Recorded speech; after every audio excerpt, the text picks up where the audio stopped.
Welcome back to day 7. How are the smoothies? Smoothies are my absolute favorite. Those are a staple every single morning to my breakfast, to my daily routine. I cannot go a day without a smoothie. I love them that much. For today's challenge, I want to encourage you to not buy any snacks or beverages when you are out today. If you are at work, that means not hitting the vending machine or cafeteria food. If you are at home, that means not ordering takeout or sending the pizza delivery man to your house. This challenge is really about learning to prepare foods and snacks ahead of time. I definitely suggest that you go for a fruit and some type of protein. I really like to do raisins and almonds together. I really like any kind of nut or seed, really, and fruit.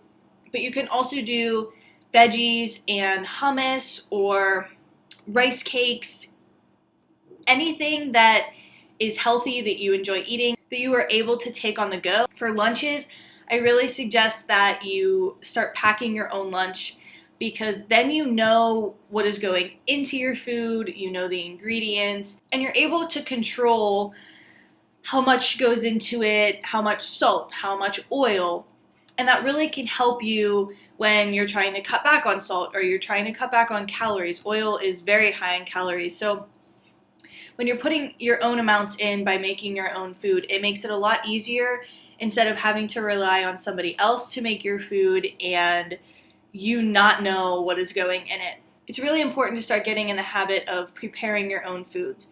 And there are so many different tools out there that can help you. There are people that pack everything on Sunday night. They make all their food, they put it all in containers, and they have 5 lunches to go for the week. There are people that do crock pot bags where they throw all the ingredients that they're going to need for a meal in a Ziploc baggie. They throw it in their freezer, and then when they want dinner, all you have to do in the morning is take out that bag, put it in your crock pot, let it sit all day, and you have dinner for when you come home. There are so many things that you can do that can really help you and be time efficient, but I really want to get you in the habit of making your own foods and packing your own meals so that you know exactly what's going in and you know that it is going to be healthy for sure, and you don't have to guess if it's healthy or not, because there are a lot of things out there that can seem like they would be healthy, but they're really not. Making your own food is the surefire way to know what is going into your food, how many calories it is, and it's a lot healthier. And when you start making your own food, you start appreciating it more, you start really enjoying it more, instead of just going, not knowing what you're going to eat for lunch, having to pick somewhere because you're running low on time and you don't really enjoy the meal, you don't really feel that good about it, but you didn't have time, so that's all you could do.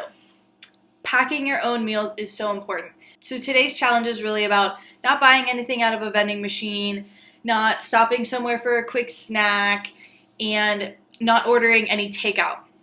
It's really about making your own food and prepping your own food. If you need some more tips on how to prep food for the whole week or how to pack lunches that are healthy, please let me know. I would love to work through that with you. I myself have done food preparations before, especially when I wasn't going to be home all day. When I am out, I am packing mason jars full of apples or containers full of nuts and raisins. I really like to make big pots of chili and eat those for lunch and dinner throughout my week if I know that I'm going to have a really busy week. I also make things like a big lasagna. You can do soups. There are so many things that you can make in big batches and then either freeze or refrigerate so that you have all week, especially if you are at your office all day at work and when you come home you really don't feel like cooking. That is when most people start to fall off the wagon. They don't feel like cooking, so they just order out. But it is really convenient if you make it ahead of time, spend a couple hours one day over the weekend or one night that you are feeling up to it, and just cooking a lot of food, putting it in jars, putting it in containers that you can just grab every day. Let me know if there's any other way that I can help you with this. Don't forget that you should be building upon every day. So still drinking your water, still eating your fruit, still eating your veggies. I'm hoping by now that things are getting easier. They may be becoming second nature to just grab the fruit, which would be awesome if that is happening for you. If it's not, give it time. Things like this happen. It takes 21 days to really form a habit. So I promise if you keep going with this and you keep up with these challenges, that it is going to get easier and that it will become a habit for you.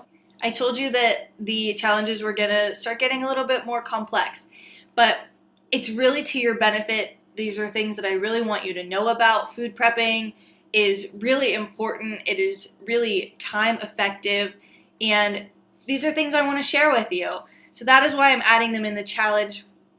They may seem difficult right now, but they get easier. This may be new to you. Everything that is new to you seems a little bit harder. It's not what you're used to.